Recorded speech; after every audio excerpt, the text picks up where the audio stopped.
ज्योतिष और जीवन में आपका स्वागत है। आनंदम आनंदकरम प्रसन्नम ज्ञान स्वरूपम निजबोध रूपम योगींद्र मीड्यम भवरोग्य वेद्यम श्रीमद्गुरुम नित्यम अहम नमामि। श्री गुरु चरणों में नमन करता हूँ और माँ भगवती पीताम्बरा को नमन कर मैं आज ज्योतिष में कुंडली विश्लेषण, कुंडली से 9 ग्रहों का फल किस तरह से प्राप्त किया जाता है, इसे समझने समझाने का प्रयास करने जा रहा हूँ। इसके लिए हमने एक कुंडली का आज निर्धारण किया, चुनाव किया। वो 20 मार्च 1948 की कुंडली है। जन्म समय है रात को 11:20 और जन्म स्थान है जयपुर। आपके पास कुंडली, यदि कंप्यूटर मोबाइल में कोई प्रोग्राम हो तो आप ये कुंडली बना लीजिए। प्रायः जनसाधारण के मन में एक धारणा होती है कि एक विशिष्ट कार्य है, इसे हर व्यक्ति नहीं कर सकता। अगर ये धारणा रहेगी आपके मन में तो आप नहीं कर पाएंगे। मेरा पहला निवेदन आपसे, यदि इस कार्य को सामने वाला कोई भी, चाहे मैं ही हूँ, वो कर सकते हैं तो आप भी कर सकते हैं। उसके लिए केवल आपको इसे समझने का मानस बनाना है, अपने आप को इसे समझने के लिए तैयार करना है। आपको बहुत आसानी से यह ज्ञान विज्ञान समझ में आ जाएगा। देखिए कैसे हमने कुंडली बनाई। वृश्चिक लग्न की कुंडली बनी है। लग्न स्थान में 8 का अंक आया। जन्म के समय वृश्चिक राशि क्षितिज पर उदित थी, इसलिए लग्न में 8 का अंक आया। और लग्न के स्वामी मंगल बने, जो 9वें स्थान में बैठे हैं। दूसरे स्थान में धनु राशि के गुरु हैं। तीसरे स्थान में मकर राशि, कोई ग्रह नहीं है। चतुर्थ स्थान में बुध हैं, कुंभ राशि के। पंचम स्थान में मीन राशि के सूर्य हैं। छठे स्थान में मेष राशि के शुक्र और राहु हैं। सप्तम स्थान में कोई ग्रह नहीं है। अष्टम स्थान में मिथुन राशि है, कोई ग्रह नहीं है। नवम स्थान में कर्क राशि के चंद्र मंगल और शनि हैं। दशम स्थान में सिंह राशि है और 11वें स्थान में कन्या राशि, 12वें स्थान में केतु स्थित है। ये कुंडली है। अब इनका फल का निरूपण कैसे करते हैं, हम कैसे समझेंगे कि ये गुरुदेव क्या कर रहे हैं, बृहस्पति क्या कर रहे हैं, सूर्य क्या कर रहे हैं। अभी तक हमने पिछले वीडियो पर आप ध्यान दें, उनको स्मरण करें जो हमने समझा है। तो हमने समझा है कि लग्न यानी वो है जातक स्वयं, वो क्या है, वृश्चिक राशि, उसके स्वामी कौन है, मंगल स्वयं है। और वो कहाँ बैठे हैं, 9वें स्थान में। 9वां स्थान किसका है, 9वां स्थान है भाग्य का, 9वां स्थान है धर्म का। अर्थात जातक का सीधा संबंध भाग्य से और धर्म से है।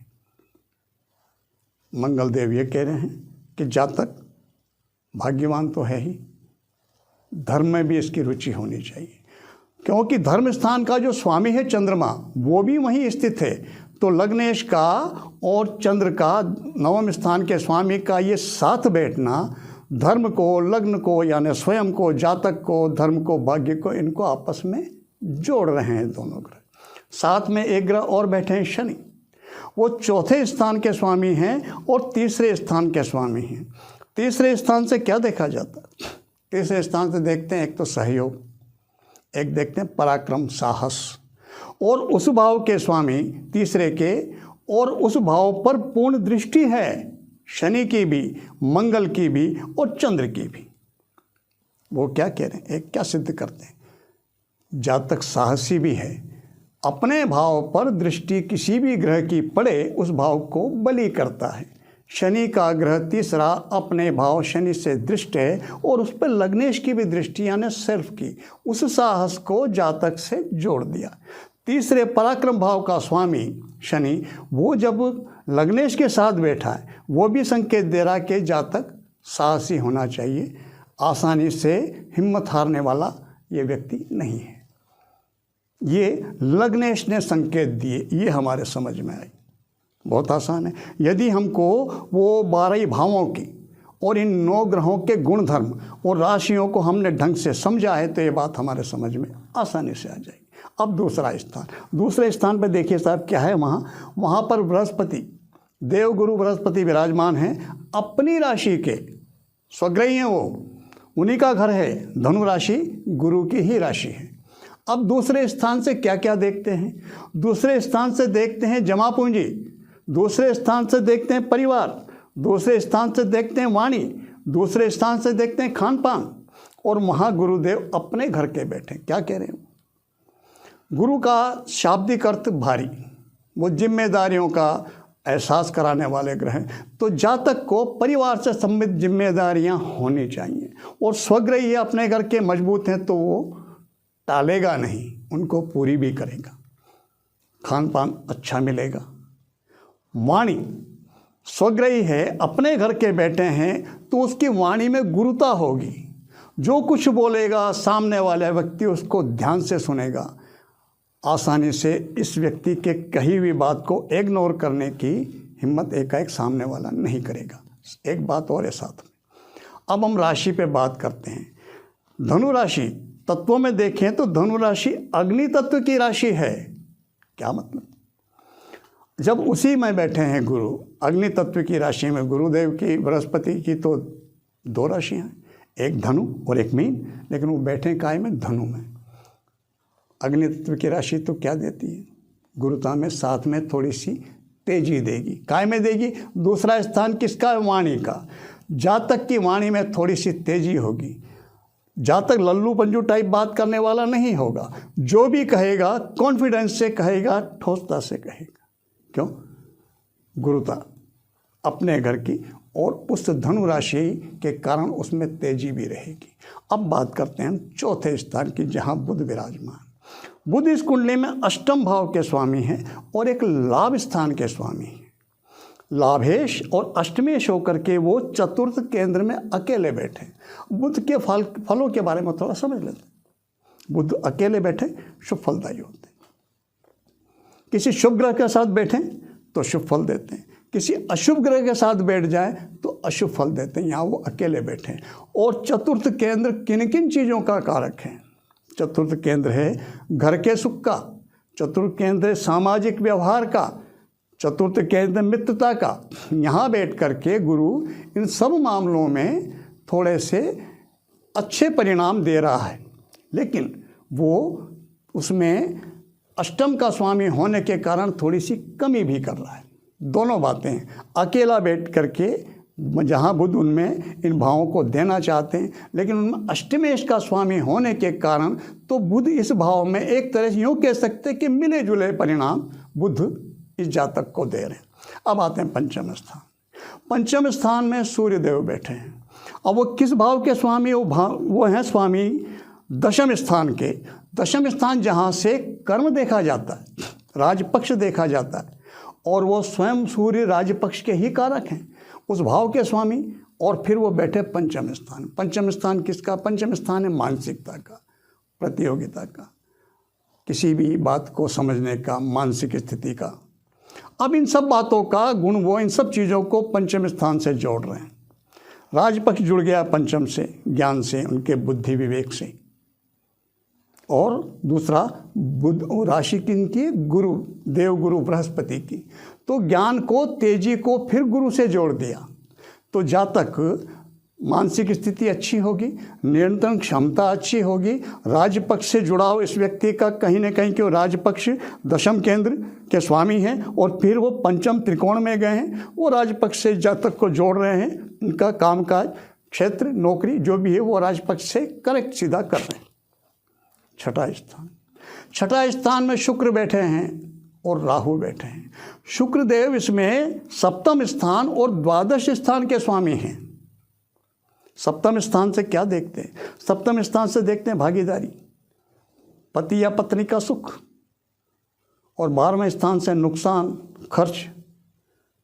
अब वो अपने सप्तम स्थान से द्वादश हैं, 12वें स्थान से ठीक आमने सामने, लेकिन सप्तम स्थान से तो 12वें बैठे। 12वां स्थान हम देखें, 12वें भावों का विचार करें तो 12वां स्थान होता है नुकसान का, खर्च का। क्या इंडिकेशन दे रहे हैं, क्या बता रहे हैं? वो शुक्र इस सप्तम स्थान को, जिससे पार्टनरशिप देखी जाती है, विवाहित जीवन का सुख देखा जाता है, उससे 12वें बैठे, उसमें कमी के संकेत दे रहे हैं। विवाहित जीवन से जो एक सुख मिलना चाहिए उसमें थोड़े से कमी के ये इंडिकेशन ये शुक्र दे रहे अपने ही घर से बाहर में बैठ करके उस भाव सप्तम से जो संबंधित सुख है उनका व्यय कर रहे हैं उनमें वो कमी के इंडिकेशन दे रहे हैं। साथ में बैठे राहु, ये जिनका स्थान है, यह स्थान किन किन का है? ये स्थान है रोग का, ऋण का, शत्रु का। और राहु जिस भाव में बैठते हैं उस भाव के फलों को नष्ट करते हैं। तो ये रोग, ऋण, शत्रु इनको नष्ट कर रहे हैं। यूँ कह सकते हैं कि शत्रुहंता योग है इस कुंडली में। इस व्यक्ति से जो कोई उलझेगा वो निमट जाएगा, वो राहुदेव निपटा देंगे। रिश्तों में ये मामाओं का स्थान है। ऐसे जातक को मामाओं का सुख नहीं मिलता, या तो मामा होते ही नहीं, या यदि होते हैं तो उनका होना नहीं होना बराबर हो जाता है। और राहु के छठे बैठने के कारण शत्रुहंता बनता है, बनाते हैं योग, लेकिन वो पैदा जरूर होते हैं। बिना बात के पंगेबाजी ऐसे जातक के जीवन में आती ही रहती है। कितना ही स्मूथ चले, कितना ही सही चले, फिर भी रास्ते चलते समस्याएं ऐसे जातक को झेलनी पड़ती।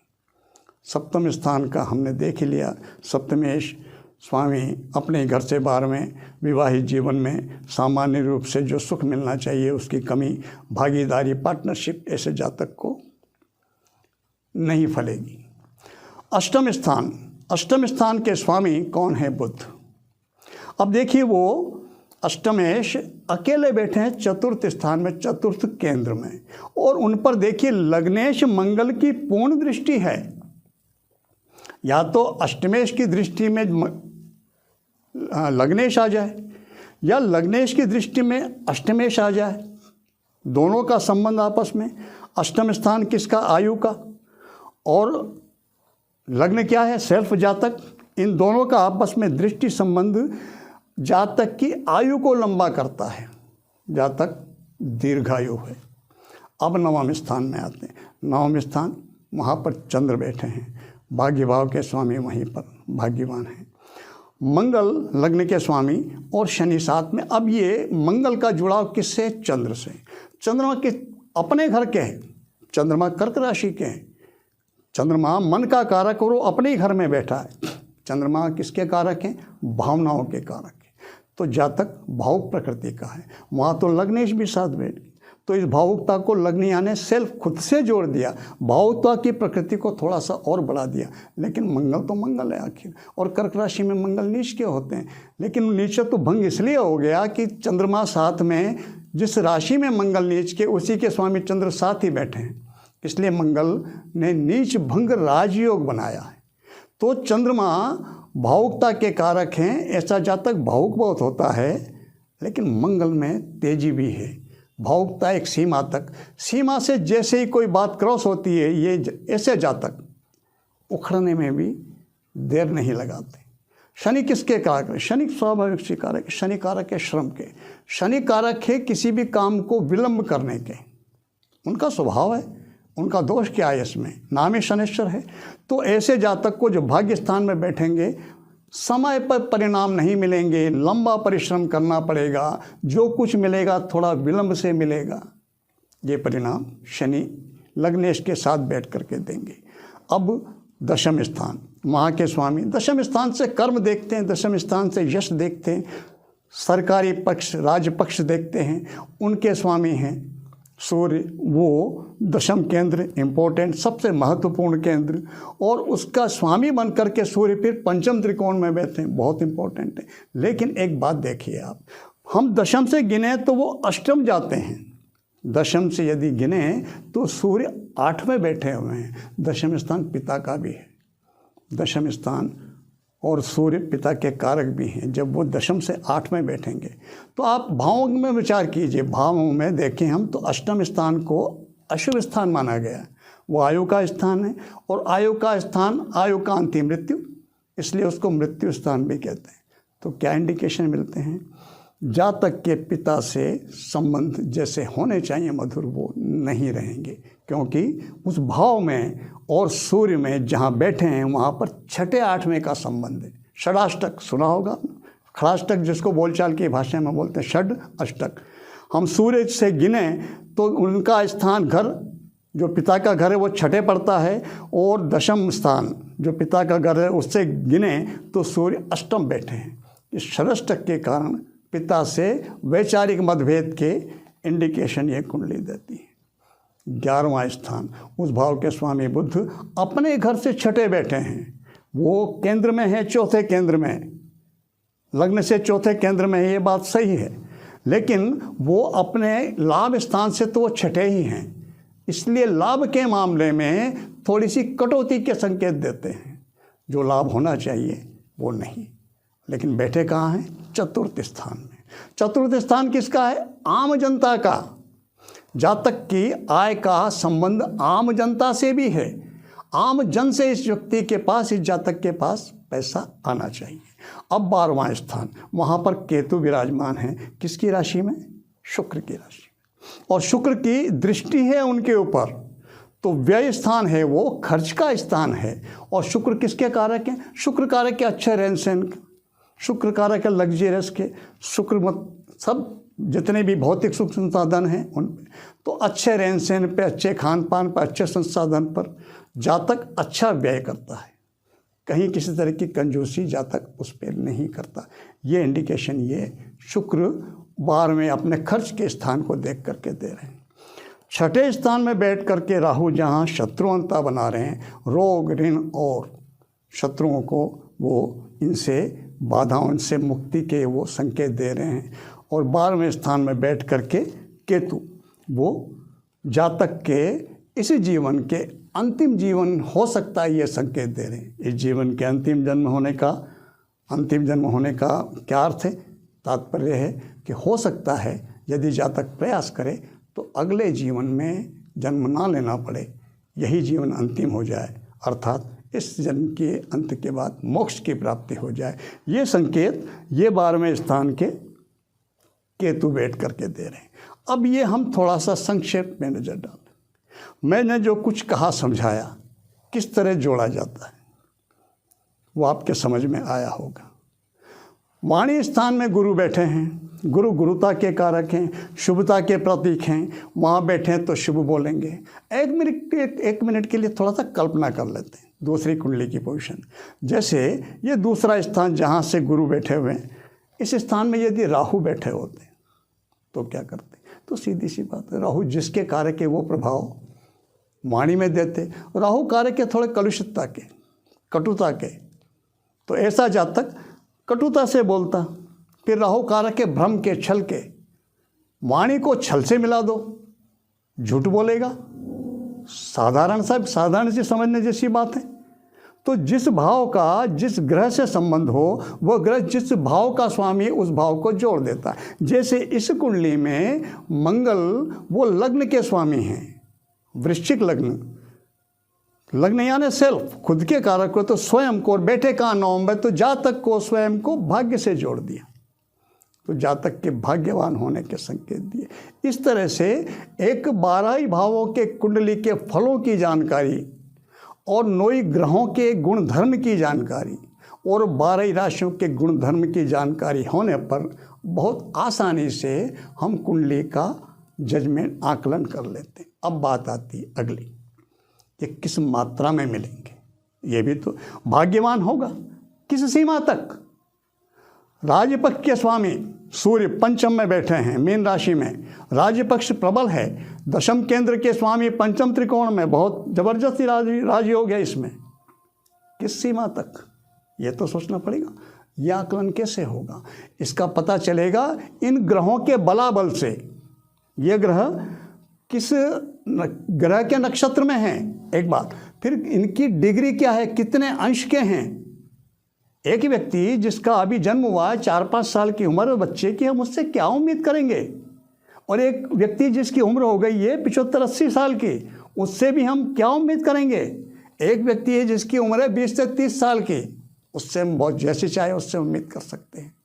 तो ये इन बातों को, यही कुंडली इसी पर, इन्हीं ग्रहों के आधार पर अगला फिर एक बात और आगे आती है, ये घटनाएं घटेंगी कब, भाग्य इसका चेतेगा कब, राज्य पक्ष फलेगा कब, आय होगी कब, इन सब बातों का निर्धारण कैसे होगा वो हम जब महादशाओं का विचार करें।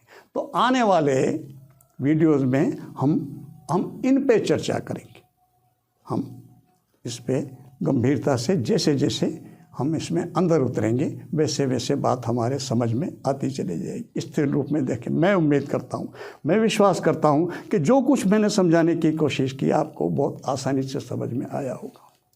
इसके बावजूद यदि आपको कोई बात समझ में नहीं आती है, आप कमेंट बॉक्स में लिख करके प्रश्न कर सकते हैं, मैं आपको उस प्रश्न का उत्तर दूंगा, जवाब दूंगा। लेकिन एक निवेदन है, प्रश्न करने से पहले यदि आपने पूर्व के वीडियो नहीं सुने हैं, अगर राशियों के गुण धर्म क्या आप में पूछेंगे या 12 भाव से क्या देखते हैं क्या वो पूछेंगे, तो वो थोड़ा सा अनुचित होगा, क्यों? उनके बारे में मैं बोल चुका हूँ, उनके बारे में बता चुका हूँ। आप पिछले वीडियो देख लीजिए, समझ लीजिए और फिर इस आकलन को समझिए। और फिर भी यदि कोई बात समझ में नहीं आती, कोई प्रश्न आपके मन में, तो मैं तो आया ही आपको समझाने की दृष्टि से। मैं तो प्रोग्राम ये शुरू ही इसलिए किया ताकि आपको इन विषयों को आपको समझाया जाए, एक जनमानस को, आम जन को समझाया जाए। इसलिए आप कमेंट बॉक्स में प्रश्न करेंगे, मैं आपकी शंकाओं का समाधान अवश्य करूँगा। मैं इसी के साथ में आपने साथ दिया, आपने मेरे वीडियो को सुना, इसके लिए मैं आपको नमन करता हूँ। नमस्कार, प्रणाम। प्रायः हमारे मस्तिष्क में बहुत से कामों के मामले में एक धारणा बन जाती है, हम किसी की देखते हैं, दूसरे व्यक्ति की, और हम क्या सोचते हैं कि ये काम उस व्यक्ति ने किया, हम नहीं कर सकते। ये बड़ा जटिल मामला है, ये नहीं हो सकता उससे, ये हम अक्सर बोलते हैं। ये क्या है? ये बचने की प्रक्रिया है, ये ईमानदारी नहीं है। ईमानदारी ये है कि सोचना हमें ये चाहिए कि जब वो कर सकते हैं तो मैं क्यों नहीं कर सकता।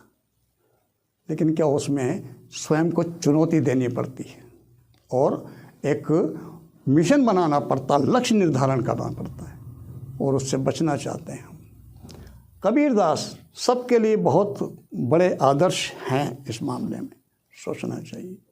आप देखिए, जितने भी सिद्ध हैं, जितने संत हैं, जितने भगवान हैं, जितने भी मार्गदर्शक जिनको हम पूजनीय मानते हैं, देखिए आप, महावीर स्वामी राजघराने से आए, गौतम बुद्ध वो राजघराने से आए, भगवान कृष्ण, भगवान राम सब राजघराने से आए। भगवान कृष्ण की, राम की बात हम छोड़ भी दें, फिर भी महावीर स्वामी और भगवान बुद्ध ये तो राजघरानों से ही आए। लेकिन कबीर बिल्कुल ही एक सामान्य जनमानस, एक बहुत ही निम्न परिवार से आए। उनका तो यही पता नहीं कि जन्म कहाँ हुआ, किस परिवार में हुआ, हिंदू में हुआ कि मुस्लिम में हुआ। और उन्होंने स्वयं कहा कि स्कूल की तो शक्ल नहीं देखी, शिक्षित होने का तो सवाल ही नहीं। लेकिन वो भी वहीं पहुँचे जहाँ महावीर पहुँचे, जहाँ बुद्ध पहुँचे। तो सबसे बड़ी आशा की किरण है हर व्यक्ति के लिए। जब वो पहुँच सकते हैं तो हम क्यों नहीं पहुँच सकते। बुद्ध में, महावीर में और कबीर में कोई फ़र्क नहीं है, एक जैसे हैं।